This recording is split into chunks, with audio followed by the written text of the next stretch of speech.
আমরা পৌঁছে গেছি বেলজিয়ামে। বেলজিয়ামের এই জায়গাটার নাম ব্রাসেলস। বেলজিয়াম বলতেই আমরা জানি বেলজিয়ান গ্লাস এবং বেলজিয়ান চকলেট, আরও অনেক কিছু। ব্রাসেলসের একটা ফেমাস ট্যুরিস্ট সাইটে আমরা এখন যাচ্ছি। এই জায়গাটার নাম মিনি ইউরোপ ট্যুর। দেখা যাক কেমন দেখতে লাগে।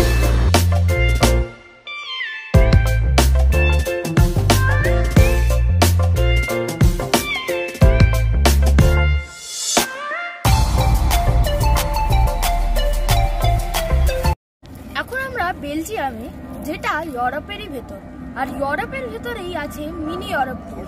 এখন আমরা মিনি ইউরোপ ট্যুরেই যাচ্ছি, কিন্তু ব্যাড লাক আর আনলাকিলি বৃষ্টি পড়তে লেগেছে, তাই জন্যে হয়তো ভিডিও করতে একটু অসুবিধা হবে, কিন্তু আমরা তাও আপনাদেরকে ভালো করে মিনি ইউরোপ ট্যুর দেখিয়ে দেবো।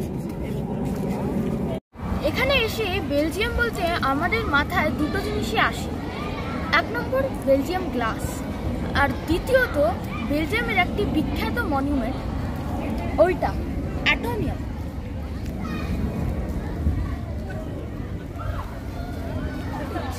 এখানে আপনারা যাই দেখবেন সবই 1:25 রেশিও। এখানে কি কি আছে একটু বলে দিন। লুক্সেমবার্গ আছে, রোম আছে, আমস্টারডাম, কপেনহেগেন আছে, স্টকহোম আছে, লন্ডন আছে, আরো অনেক কিছু আছে। চলো দেখি। এই বুকলেটের মধ্যে সবকিছুই লেখা আছে, আর তাছাড়াও ভিতরে ঢোকার জন্য আপনাকে টিকিট কাউন্টার থেকে একটা টিকিট কিনে নিতে হবে, তারপরেই আপনি ঢুকতে পারবেন। এইবার আমি 1:25 রেশিওটা বুঝতে পারলাম, কারণ এখানে সবকিছুই পুচকি পুচকি ছোট ছোট হয়ে গেছে। দেখুন আইফেল টাওয়ারের সাইজটা একমাত্র বড়, কারণ রিয়েল লাইফেও আইফেল টাওয়ার এই সবকটা মনিউমেন্টের থেকে ছোট। তাছাড়াও দেখুন ওইদিকে লন্ডনের বিগ বেন কত ছোট হয়ে গেছে, প্লাস এদিকে আপনারা একটা ছোট্ট একটা ক্যাসেল দেখতে পারবেন।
জায়গাটায় এসে এটাই মনে হচ্ছিল যে আমরা গালিভার্স ট্রাভেলের সেই লিলিপুটদের দেশে পৌঁছে গেছি।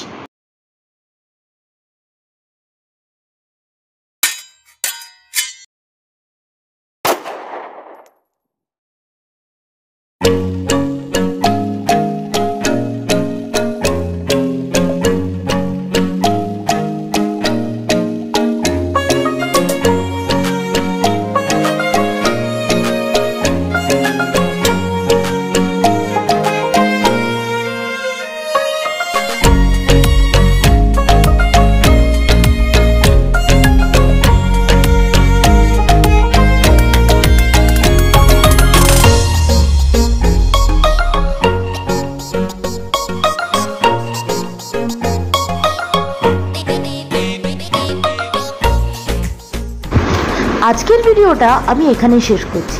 আশা করছি আপনাদের ভালো লেগেছে। পরের পার্টটা আমি খুব শীঘ্রই দিয়ে দেবো।